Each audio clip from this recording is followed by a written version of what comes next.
What's up, idols? It's Cece Lesson 3. Welcome back to my channel.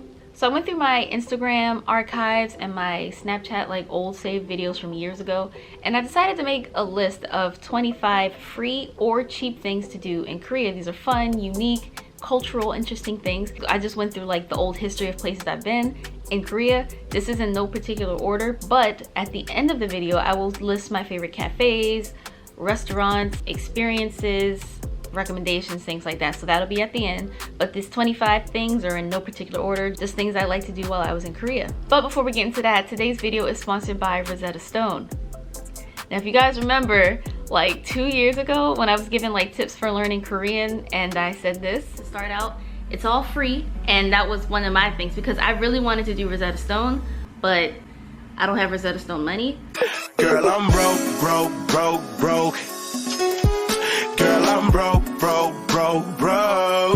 But this is different because now we can all afford Rosetta Stone. They have a really unique offer where you can get access to all 24 of their languages with a one-time lifetime subscription fee. It's $179 USD. You get access to all 24 languages for life.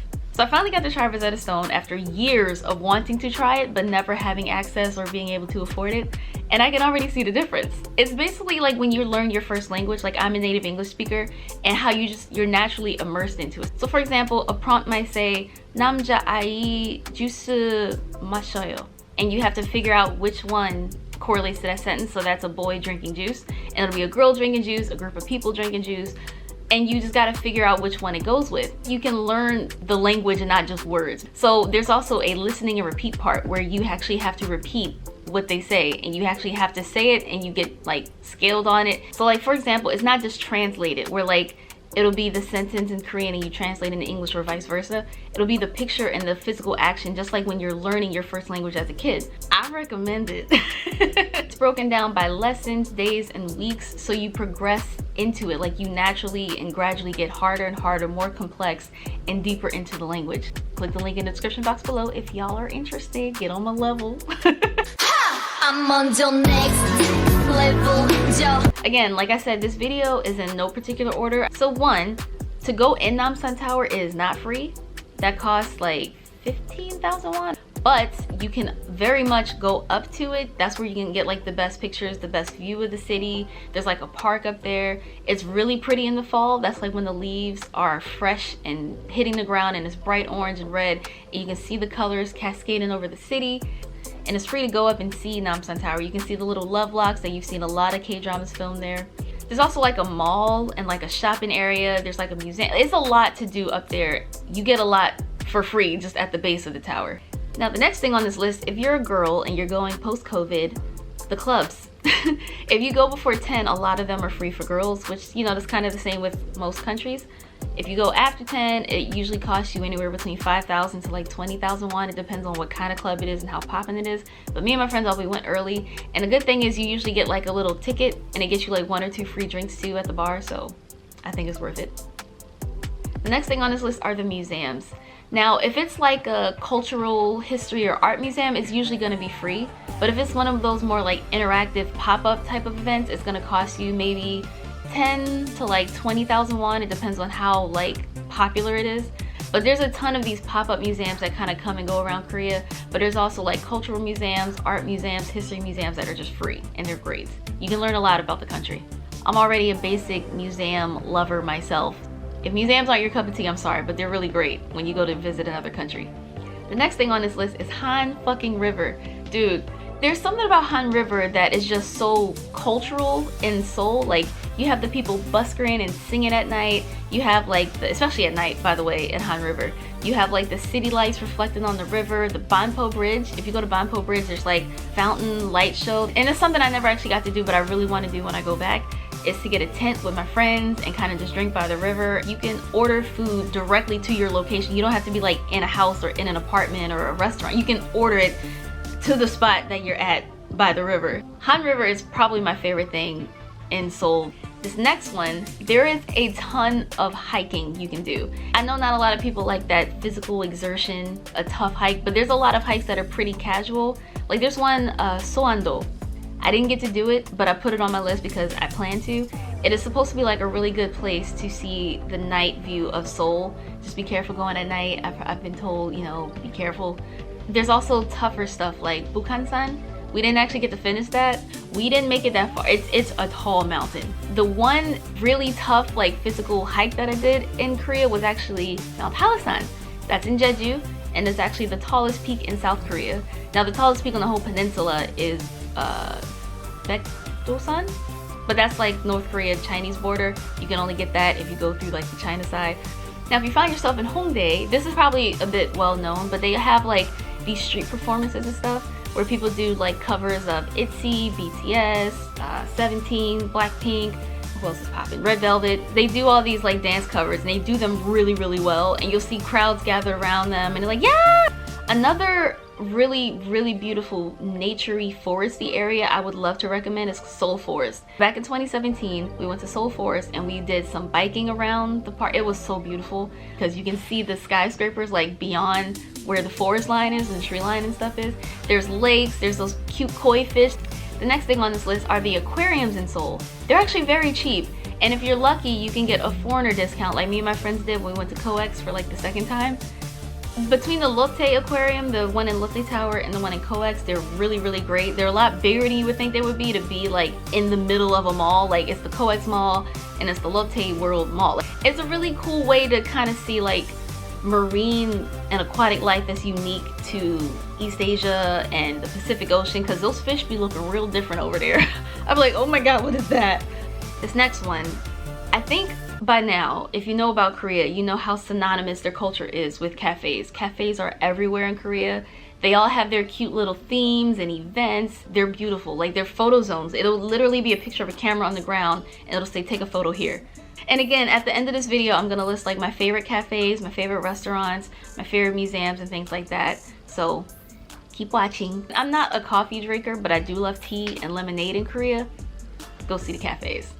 And this next one on my list is one of my favorite like places in Seoul. It's called Yeongmaland, and it's actually like an abandoned theme park that is still open, and it functions as more of like a photo zone type of experience. I recommend Yeongmaland. It's a really cute, unique experience. It's really like scenic, an abandoned theme park. It's like apocalyptic, but it's beautiful. I like it there. My favorite thing about traveling is seeing different cultures. In Korea, they have all these beautiful palaces and temples. I've seen some of the most beautiful ones from Seoul to Jeju, Busan. I'm gonna recommend them all at the end. But they are on like the cliffs, they're in the middle of the city, and they're so peaceful and calming, and then all the crazy going on around it. It's beautiful. I highly recommend palaces and temples. And if you put on the hanbok, which is actually next on this list, wearing hanboks in Korea, that's like a unique experience where you can rent a hanbok. It's a Korean traditional clothing, and if you go into these palaces wearing it, you can usually get a discount, especially if it's during Chuseok. It's really cute how like a lot of the Korean people will see foreigners wearing hanboks and they're like, oh, like they want to take pictures and they want to like pose with you and take pictures with you. It's really cute to see them like want to share their culture with us. Next on this list, I believe we're at 13 so far out of 25. If you are a foodie, they have a ton of like traditional food markets that you can just walk through. You can take the smells, you can see the fish, you can see how they're like prepared and sold. There's so many snacks to try. One of my favorite things about Korea is Korean food. Oh my god, I love Korean food. And like in Korea, it's better and cheaper than abroad. Abroad, it costs more and it's never as good. Speaking of food, if you go to Myeongdong, when it's not pandemic times, bring cash, because walking up and down the streets is so many vendors, like they're shoulder to shoulder trying to sell you all these snacks and street foods, especially when it's cold out and you want like some warm fish cake juice, and it's so great. But bringing cash makes it a lot easier. I learned that the hard way. So for the next thing on this list, I'm pretty sure that, you know, I already mentioned the aquariums, but even if you go to Lotte Tower, there's so much to do in Lotte Tower. You could literally spend all day in Lotte Tower. They have everything. It's a mall, they have a movie theater. It's the tallest peak in South Korea, like the tallest building. It's like the 5th tallest in the world still, I believe. Up there alone, there's a lot to see. As long as you go on like a pretty clear evening or day or night. The top of Lotte Tower is a bit on the pricey side. I think it was like 29,000 won, something like that. But it is worth it. I recommend it. Even in the region, because like in Jamsil, there's that lake, I think Sokchon Lake. And then right there is Lotte World, which I'm gonna be fully honest, I've gone to Lotte World twice. To me, in my opinion, it's way more overpriced than it needs to be, and it's always too crowded, full of like high school kids. This next one's gonna sound really weird, but it's just, again, this is just based on things that I've done that I really like to do there. And for me, that would be just walking. Hear me out. I don't mean to go in the dead set of winter or summer, but like if it's a cool autumn night or a warm spring afternoon, go for walks, because that is a really good way to get the vibe of the city, the feel for the people. You can see and find things by accident. I think it was mid-March when like the cherry blossoms were still blooming. It was great. I was walking back from Gosa bus terminal, and instead of taking this crowded ass bus, which I don't like, especially in the pandemic, I said I will walk. So I just walked, and then on my way back I took a different way, and it was like an elevated ramp, and again it's lined with cherry blossoms, but they had these lasers in the trees, so you could see like these really colorful blue, purple, pink, green, orange, yellow lights reflected in the cherry blossom trees. And I'm just listening to music, the weather's great, I'm just like, this is so beautiful. That is a memory that is just sticking with me like really well. Even here in London, last night I went for like a 2-hour walk. We were at the Tower Bridge, and I walked back to my hotel, and I got to see some really cool stuff. Like, I just like going for walks. You can walk through parks, you can walk through different cities, regions, alleys, sideways, and the reason I like to do that in Korea in particular is because of how safe it is there. I would never in my life go for a night walk in America. Now this next one, if you are a fan of K-dramas, you might be really interested in this, and it's the Ihwa uniform experience. So what you can do is actually near Jamsil, it's like near Jamsil Sene Station, Green Line I believe, and we rented like high school uniforms and we just walked around outside. Now depending on how long you want it is how much it's gonna cost. Like some people took it home, you can rent it for like 3 days. We only had it for like 3 hours. You can pick whatever skirt you want with whatever blazer, button up, the ties, hair clip accessories. This dude, I felt so fucking cute. This next one I found was just walking around. I was looking for an art box. Jonggak Station Solar Garden. Now it's not anything particularly like fantastical to see there, but it's a really good photo zone. It's underground and you can see like the sunlight come in and everything, but it's these trees and plants, and it's really quiet down there. There wasn't a lot of people there. It's a good place to take a break and have some coffee or to take some pictures with your friends. This next one, I'm sure everyone here already knows about, but I just want to reiterate and recommend it to it, especially. What? What the fuck was that sentence? So I just want to reiterate and recommend this to anyone who may not know, but the Hybe experience, the Hybe Insight Museum, whatever you want to call it, it just opened in May or the end of April, I believe. It's really dope. Like you can see actual outfits that BTS wore on stage. Like they kind of show you the art of the movement and the choreography, how the stories are connected and how it's like linear. There's so much that they show you. I highly recommend it. It was really cheap. Like for all of this, it was only like 20,000 won. Now number 20 on this list, for the dancers out there, I highly recommend going to some of the dance studios around Seoul. I mean, they're all throughout Korea, but I've only been to one in Seoul. I went to 1 Million Dance Studio back in like December of 2018. And it was great. I took Mina's class. Now the instructions are all in Korean. You're facing her direction, you see the mirror in front of you. She's counting in English, but she's like showing you what to do and kind of explaining it in Korean. So it's a good way to practice listening. So it's a bit intimidating when you see these people who clearly know what they're doing, and we're all in mirrors looking at each other. But everybody's really nice. They hype you up. They, yeah! Like they clap and cheer you on. It's really great. Number 21 on this list, I'm pretty sure they exist in other countries too, but I never knew about them until I went to orientation in Daegu, and I was like, that exists here? And that's animal cafes. Now from what I understand, the animals are pretty well taken care of. Like they seem really happy. They also seem really tired because a lot of people come to see them. Just be careful because they do kind of pee and poop wherever they want, and then like the worker will just kind of come up and mop it up real quick. So I actually never felt comfortable sitting down anywhere, but the animals were so cute and they're fluffy. I remember being a little freaked out because when we saw like dog and cat cafe, we kind of assumed they were on the menu. Again, I'm dumb. I'm not trying to be like insulting or ignorant, but I really didn't know what that meant. I'd never heard of that before. So we were like, huh? And then my friend was like, no bitch, like you can play with the cats and dogs. I was like, thank you, that makes so much more sense. Number 22, of course, you cannot go to Korea and not go to a noraebang. You have to, literally you have to. I don't know who these unsigned artists be, but like you'll be walking down the hall to your room that they assign you and you hear Saranga. I'm like, yo, sign him. Yeah, karaoke is really fun. And if you want like a little more solo sesh, they have coin noraebang where literally you pay like 100 won for like a song or two, like, or 100 won for like 3 songs. It depends on the noraebang. We do our Disney night, we do our Linkin Park, we do who knows the most Korean, and we start singing Korean songs.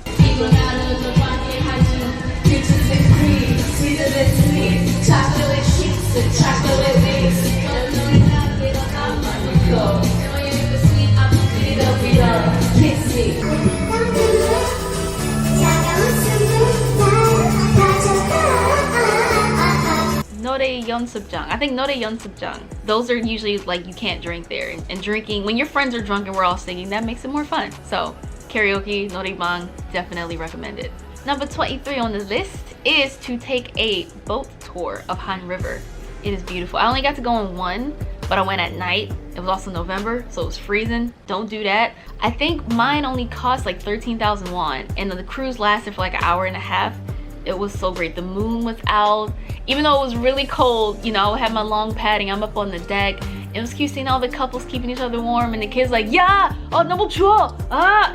Number 24 on this list is going to be the Hanok villages, Hanokmal. Now, all throughout Korea, they have these perfectly preserved little towns and regions that are like traditional towns, folk villages, and you can see like the buildings and how they were built back in the day and the architecture and the style. You can peek in the rooms. Usually you're not allowed to go in all of them, but you can go in a few as long as you take your shoes off, and it's so great. So like even when I did my Jeju orientation, we went to a folk village in Jeju and we got to make like the taffy. It was like really sticky and we were like stretching it out. It was really fun. We learned how to make kimchi. And number 25, now this is probably something you could do in any country, but it doesn't have the same clout, I think, or the same expectations. And that would be going outside of like entertainment buildings and industries and kind of just like watching. But again, going for my random walks, that's how I've stumbled upon quite a few of these entertainment buildings. I never looked them up. The only one I actively looked up was JYP because I knew how communal the like region was and how you could sit in Dunkin' Donuts and it's right there and you see people. So like we did go to the JYP building and we saw some people from Twice. I was hoping to see GOT7. Like I was like, JB, where you at? But we ended up seeing Nayoung and Jui from Twice. Now we did go to the new JYP one. It's not as communal as the old one was. Like there was the Paris Baguette we went to and we kind of just sat there, but you can't see nothing from there. But just on my random walks, I found the Big Hit building, I found Starship, I found YG. Buildings like the SM building is actually more inclusive. There's a whole museum, you can buy merch and stuff there.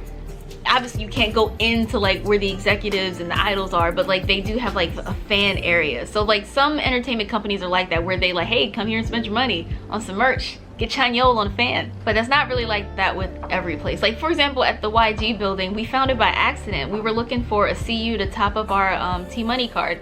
And these guys were like, hey, did you see them? And we're like, see who? And he said, oh, Top. And I was like, oh, Top was just here from Big Bang and I missed them.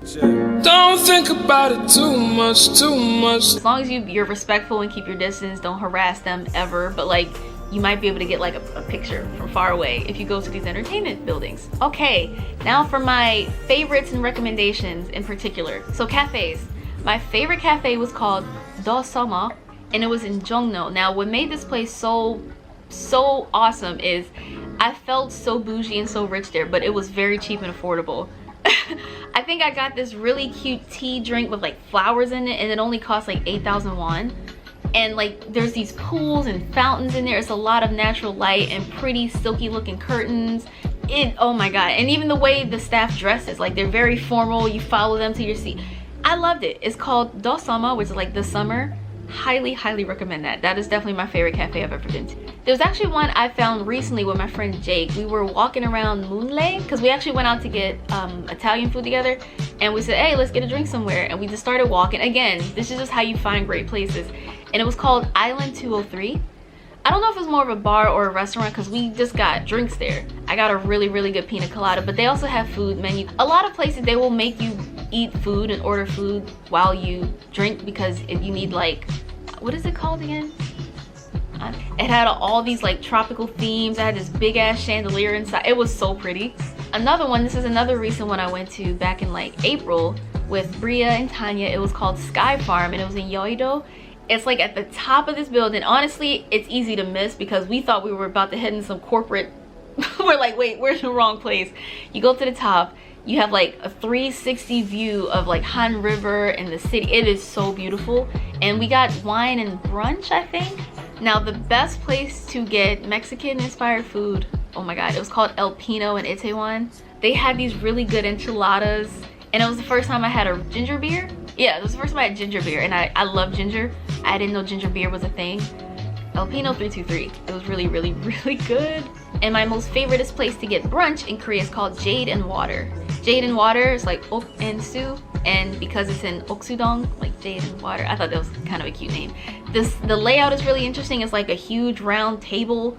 The wait was really long, so I was like, this better be worth it, and it actually was. I had this really good eggs benedict with salmon. Oh my god, it was so good.